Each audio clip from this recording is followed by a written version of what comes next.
Hello, everybody, and welcome to another episode of We Watch Shudder. My name is JD. Who's here with me?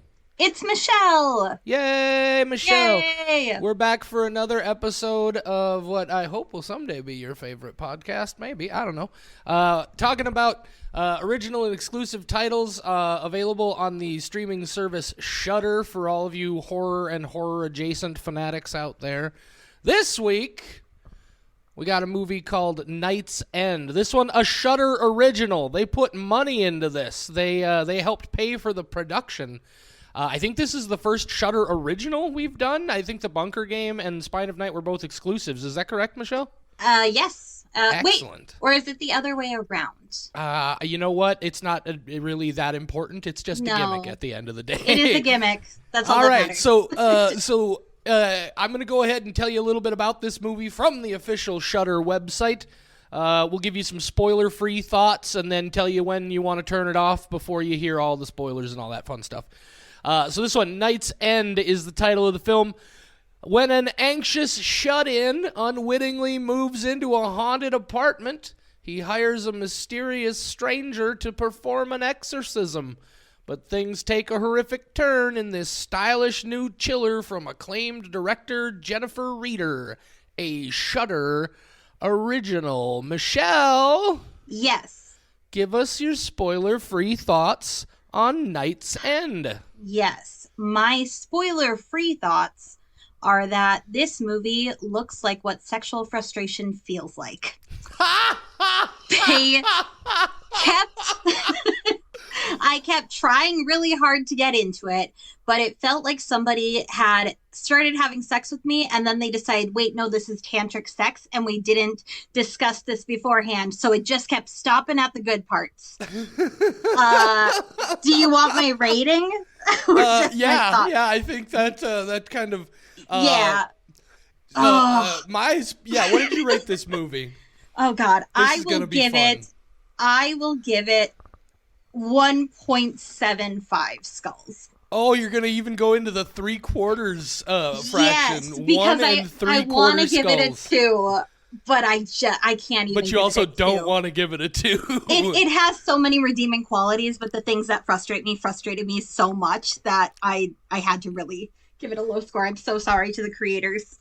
Oh, no, hey, this is all, there's going to be people who love it. There's going to be people who don't like it. As it turns out, we're two people who didn't really like it. It's weird because we do differ so often, but once again, we're kind of on the same page here. There was a lot about Night's End that I wanted to like. Mm-hmm. And then there was a lot about Night's End that I really, really did not like. You're probably even a little bit more generous than I am. I was going 1 skull. One skull. Yeah, 1 skull. That's there are ideas here that are interesting, but overall, man, this one, especially in the third act, this movie just takes a turn at one point. That frankly frustrated me a lot, almost made me angry. Because I was really getting into it. Yep. Yeah, I was we were at a getting into it. Right before the third act. And oh God, should we get into the spoilers section? Yeah, so guys, I think that about covers it. Maybe not a lot of depth there on the spoiler-free thoughts. But this movie, not a lot of depth. So if you do want to see the movie without any spoilers, this is where you're going to want to stop the podcast. And otherwise, just play on, play it. We're going to talk about it. First things first, off the top of my head, Pepto Bismol and coffee sounds like the most disgusting fucking beverage I've ever heard in my life. And this dude drinks a lot of it. Oh my God. That was the first thing that popped into my mind. But my first thing was, they are proving to us that this is a sad man because he is in his 30s or 40s trying to start a YouTube vlogging career.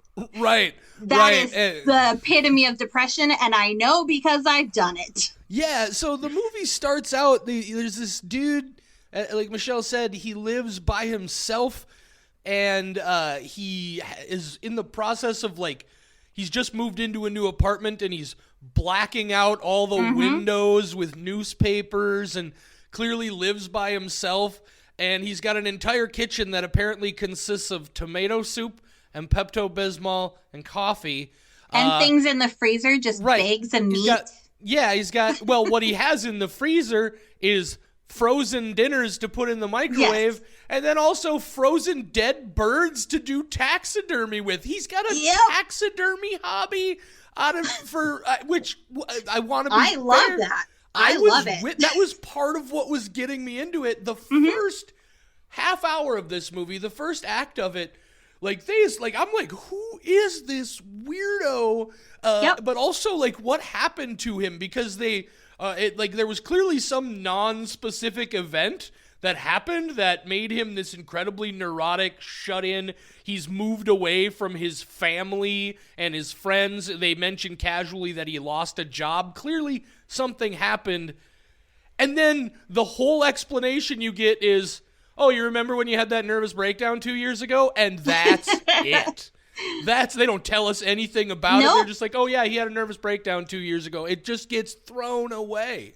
Yeah, no, there were so many things setting this movie up to be good. For one, I loved the very opening shot where it was this very slow move throughout the apartment. Yeah. I liked the score. Throughout the movie, it is very beautiful moments like that. But I realized a big part of my problem with this movie halfway through. And that is the perspective that they shot it through. Because this man, he tells and they do not show us anything. So he sits there and explains to his friends, always over a FaceTime call, like video calls with his friends. He tells them what's going on, but we never get to experience it from their perspective. Some of the most interesting scenes are when we're watching through the webcam as things happen behind him. But then every time we start hearing about this, we switch to the people on the video calls reaction. Yeah. Instead of watching this and letting us react to it. And that's where the third act made me flat out angry. And I went, oh my God. We'll get to that for sure. There was definitely a lot of, this movie clearly suffered from a limited special effects budget, which is clearly what they were trying to avoid there, was not showing, because I do want to say two things about that. That's another part of this that I actually was really getting into. When the ghost starts appearing, the way, there are a couple of shots in particular, the very first time, like, I almost missed it. It's just a shadow that moves into a doorway and then moves back in. There were atmospheric things. They spent so much time developing this weird premise of who this dude is, and now, like, just creating this interesting web of traits that I'm hoping to get some deep story about. That when they have the first sort of startling moment with the knock on the door, I jumped in my chair. So in my did house. I. It was really well earned, really well developed. And then out of nowhere, some weird dude who's apparently some kind of wizard or ghost dude starts casting magic spells to summon a demon. And then, by the way, the ghost just fucking disappears. Just like the explanation of dude's nervous breakdown. The ghost does show up. The ghost is actually there, but then the ghost is just gone, and there's never any resolution to that part of the story. Nope. It turns into what started out as this very tense and interesting, I thought, ghost story, and I was really curious. It just suddenly becomes this ridiculous almost comedy. Yes, and so speaking of comedy, Felonious Monk plays his like best friend, who is one of the people he talks to. And I have seen Felonious Monk. I was a fan of his comedy. I was excited for comedic moments, and then all the comedy is not intentional. So I was like, how am I watching something that is so laughably bad and not on purpose with Felonious Monk in this? They also have, speaking of cast, Michael Shannon plays his ex-wife's new beau. He's fantastic. I have a note here that says, how the fuck did they get Michael Shannon to do this movie? Yes! He is so much better than this movie deserves. He was so fun. He clearly had a blast making this movie, and I'm happy for him. But yeah, it was. I was like, I actually had to do a double take when he first appeared. I was like, wait, is that There's a great moment with him in the movie where I thought they were setting up a thing where like he's the main character, and I've already forgotten his name. I know the actor's name is Gino. I do not remember. I've already forgotten the lead character's name, and I don't care. I don't care. Nope, don't care. Because I never cared about him at any point throughout the story. There was no resonance at all there. They gave us backstory, but not a person to connect it to, and then they stopped giving us backstory and gave us a demon pharaoh man? Right. And also that, a point. There's so much to talk about with this. We get so branching here. The other thing I was going to say about the special effects is there were a lot of little things they did that I thought were real effective uses of a small budget, but then they did at times towards the end show us the demon creature, and it was god-awful. I wish they had not done that. Okay. I'm making a list of things that we have to go back and talk about. First off, because we are destroying this movie, I do want to say that I went on IMDb to look up everybody because I was curious, of course, and I found out that the guy who hosts Dark Corners, and then the lead of this movie, which, by the way, the guy who hosts Dark Corners is apparently named Dark Corners. Yes. I wasn't sure if that was a typo on IMDb. I was going to leave it be. But those two did make a show that I am way more interested in than this movie, and I will go watch it now. They produced, and the guy, Dark Corners, wrote and directed a show called The Tea from 2018, which is about, I believe it was a trans man or woman with a gay black person. That sounds fantastic. It has amazing reviews. I am so grateful that this movie, that is a stinking pile of garbage, might lead me to a show that I will enjoy. Right. Interesting that you mentioned that, because I also, as I read the Shudder description of the film, as you heard at the beginning of the episode, it says acclaimed director Jennifer Reeder. So I did look into director Jennifer Reeder. And I guess I don't know for sure what the acclamations are, but I, to be honest, didn't look specifically for that. I was just curious about what else she had done. And she did a movie called Signature Move, I believe is the title of the film. Anyway, it's about a lesbian Mexican professional wrestler. Okay, everybody needs to pause right now and just go look at the cover art for Signature Move. Yes! This looks incredible. Yeah. I'm immediately like, okay, I got to find this movie. Mexican lesbian professional wrestler, and then I believe a Pakistani girlfriend. Yes. I don't remember, but anyway, that. So maybe we've found other things we are gonna like. This sure wasn't one of them. Oh, she directed VHS 94, and She did one of the segments in VHS 94. About VHS. Yeah, keep your ears peeled, by the way. We may end up talking about that at some point. We may. Hint, hint. So, yeah, what else did I have on my notes here? God. Yeah, my very last note was, well, that was dumb as dicks. Okay, so Spooky Man, whose name I have also forgotten. First off, yes, I think this guy just spends all his day either recording videos or lighting candles, because nobody lights that many candles. Dude, oh my God, just full candles. He's like, I gotta make sure they know I'm creepy. Right, and like this dude was also just a horrific overactor. Like it was... to the point where, like, I know you said you feel like a lot of the comedy in this was unintentional. There, with him in particular, I did write down 2 lines. Yes, with him in particular, I almost feel exactly the opposite. Like he was so obviously over the top and absurd that I don't know how anybody could look at that and be like, that's an amazing performance. Like, I lost any sense of anything creepy. It just suddenly shifts tone completely. And, such as when our lead character leaves to go do something, and Creepy Man looks at the camera, does a bunch of spell work. Main character guy comes in and says, "What was that sound?" And he says, and I quote, "I accidentally stepped on my cat." And the main character very seriously says, "Is the cat okay?" Right. And he pauses and says, "Probably." And then goes on. Oh my god. Yeah, it was just you mailed else. me a bunch of things with this spirit jar. What is this? My thumb. Oh my thumb.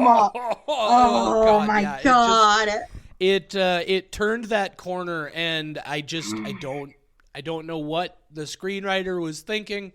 I don't know what any of these people were thinking, because again, I don't often get into ghost stories, right? No, exactly. I was like, I'm going to feel mild about this. Yeah. And I was really curious. I was like, okay, where is this go? And then it just, like sands through your fingers, just Shady. fell apart.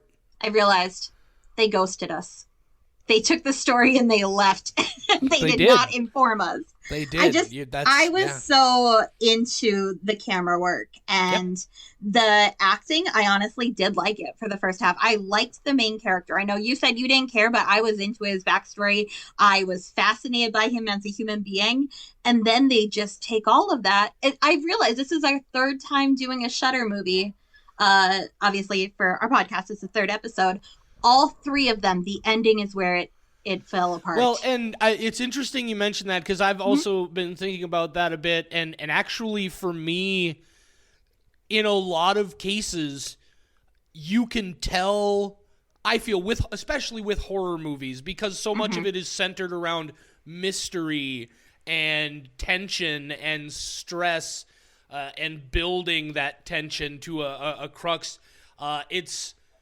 It's almost more dependent on climax, than any other kind of film, except maybe pornography. But it's very, and so a movie for me in a lot of cases will live or die on its last 15 to 20 minutes. Yep. And there are so many movies I can think of that I was really enjoying until the last 15 or 20 minutes. There's one movie I can think of right off the top of my head that I loved until the last 3 minutes of the film, and those 3 minutes completely ruined my opinion of it. It's a movie called A Dark Song, also a horror film. I'm not sure where it's available right now, but yeah, on a streaming platform out there somewhere. So yeah, it lives and dies by its final act, and it feels like a completely different group of people took over the movie at that point, and those people were deranged and they hated everybody, and they're like, we're gonna trick them. They're stuck watching it now. Yeah, it was something else. I don't know. I feel like there's not really a whole lot left to be said about Night's End. I can't recommend seeing this movie by any means. I mean, if you stumble on it, it might be worth watching if you're a kind of person who likes or has a morbid fascination with when really good things go really bad, then yeah, this would probably be one you want to check out. With That's the understanding 90% of my romantic relationships. Yeah. Zing! Yeah. It's gonna go wrong, like my romantic relation. Okay.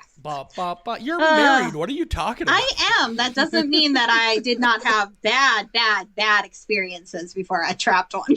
Right. Oh, one other question I did have in my notes here. Yes. Because we do find out about 20 to 30 minutes into the film that this woman that he's talking to on his video messaging is his ex-wife.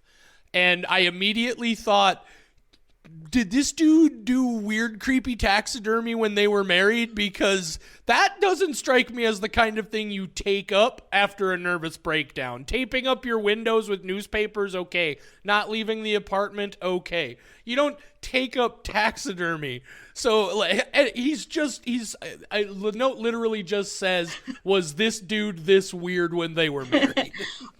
So what you're saying is that we saw Night's End. We need a Night's beginning of what this man used to be. Yeah, I'd be willing to. I'd also like to just know more about the ghosts, man. I thought they were building a really fun ghost story. 2 ghosts, and then we get no ghosts at the end. They're just like, Just a weird demon monster that looked like trash. Yep. I'm so sad. I wanted to like it so much. Me too. Well, all right, well, I'm over it. I am too. Move on. There are Let's more never watch watch it again. Right. And never talk about it and let it just. I hope they make other things, but not Michelle this. gives it 1 3/4 skulls. I give it 1 skull. That's a total of 2 3/4, which averages out to 1 3/8 skulls. And I'm kind of baffled that I was able to do that fraction math. I know. Quick. I was doing it very quickly, and I was like, "That's impressive. Good job." 1 3/8 of a skull. Oh God. That is Night's End. I mean, obviously, you might love it. I don't know. Every movie's got its fans. So I mean, who are we? We're just a couple people with pretentious opinions who think you should listen to us. So anything else you got to say about Night's End for today, Michelle? God, no. That's what I love to hear. Yeah. All right, so that's going to wrap up episode number 3 of We Watch Shudder. Thank you very much, everybody, for tuning in. By the way, if you checked out the Spine of Night episode, I did have some more thoughts on that film in my other podcast that I do with my friend Scott Ecker. It's called All Screens Great and Small. Gave a shout out to this podcast on that one earlier this week, so I want to return the favor. That one's more about just general movies, not all horror focused by any means, so I'd appreciate it if you check that one out as well. That's going to do it for We Watch Shudder episode 3, Night's End. Say goodnight, Michelle. Good night, Michelle. That's never going to get old. It's never.